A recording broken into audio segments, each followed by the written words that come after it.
first new feature of iOS 11 that I'm going to take you through is the dock. The dock is where all of your native apps are stored right here on the bottom of the screen. The newest change with the dock feature is that you have the ability to add more apps to your home screen dock than you would have before. You can also now add folders and things that you were not previously able to add to your home screen dock. You're going to notice this dock is split into two different pieces. The left side of your dock is going to be for the apps and folders that you drag and drop in there. You can customize those in any way that you want. The right side of your dock is going to be for your recently used or suggested apps. Your iPad is going to start to suggest apps that you have used before or that they may think that you want. One other new feature with the dock is that when you open an app, your dock is still going to disappear. But with a swipe up from the bottom of the screen, you can bring up your dock and you have the ability to quickly switch between apps.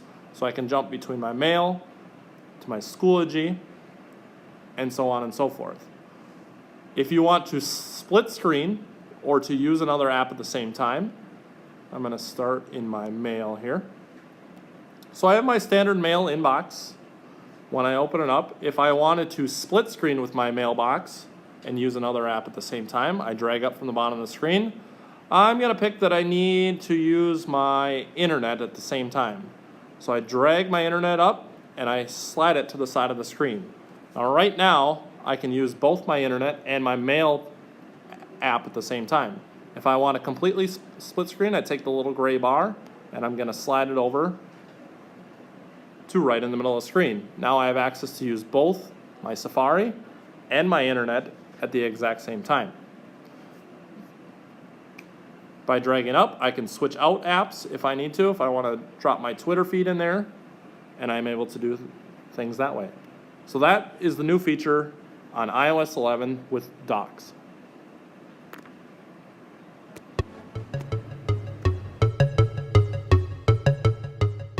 Another feature on iOS 11 that's been redesigned is the Control Center. Now previously the Control Center was brought up by double tapping the home button. That still works, and you're going to notice the redesign that we're going to talk about. Another way to bring up the Control Center is to swipe from the bottom of the screen, and that will still bring up the Control Center as well. Now you'll see the apps kind of give you a little bit better preview as to what's going. You can see that I had split screened my Twitter and my mail feed right here, so I'm able to do that. The other kind of redesign here is the ability to customize what you see with your kind of control buttons, and you can do that directly through your settings.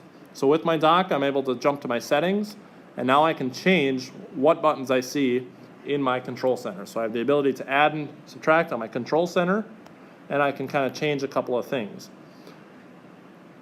That is kind of the control center and what you have the ability to change.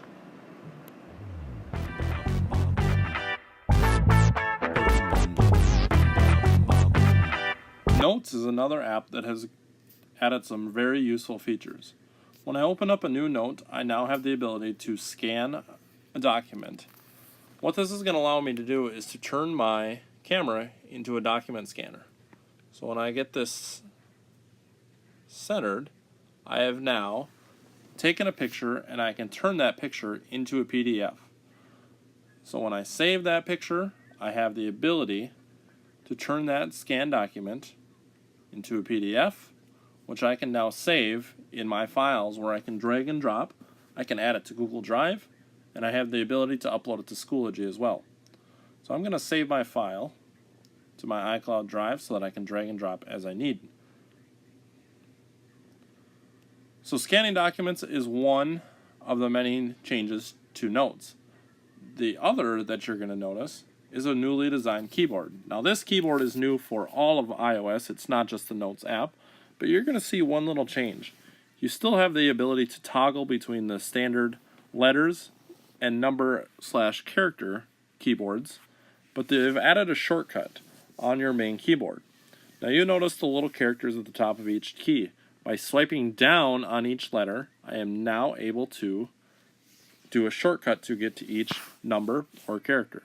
So if I wanted the number 4, a quick swipe down on the letter R gives me the numbers. So by swiping down on the keys, I'm able to find the shortcut.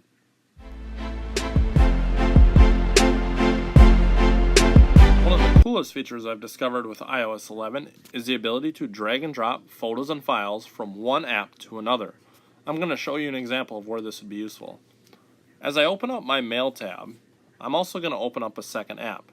So again, I pull up the dock to pull up my list of apps, and I'm going to open up my photos at the same time. Now if I slide it on the side of the screen here, I'm going to have the ability to use both the Mail and the photos at the same time. So I have access to both my photos and my Mail, and I'm going to show you how that can be useful. So I'm going to pretend like I'm sending a brand new email here, and I'm going to hide my keyboard. Now I have a bunch of pictures here that I want to email to somebody. I can simply drag and drop the pictures that I want from my photos to my Mail. So I pulled out a couple of pictures there. Now the other place where you can drag and drop is from Files. Apple's added the Files app, which integrates with iCloud Drive. You are able to drag and drop photos and PDFs and different types of documents straight from your iCloud Drive into your Mail. There are more and more apps that are integrating the drag and drop system, but for right now, a few of Apple's apps have this ability. One of Apple's big pushes with iOS 11 was the redesign of the App Store. Now, like any other changes you see, most people are going to kind of panic when they open up the new App Store. A lot of the same features and functions are still going to work the same, it just has a new layout. The new App Store is laid out on a daily kind of schedule basis. They promote different apps and have different categories available each day to purchase.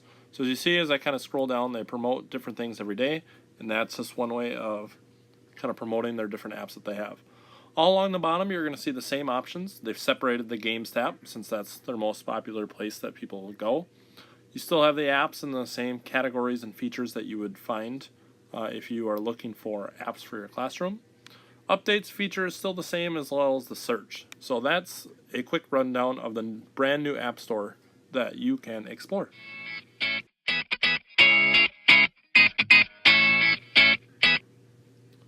Now the last feature I'm going to show you is arguably my favorite one. How am I making these screen recordings? Right from my iPad, of course. With iOS 11, they have added the ability to do screen recording. So when I pull up my control center, on the right hand side, the little recording button allows you to take screencasts directly from your iPad. This can be a great tool for both students and teachers to utilize in their classroom.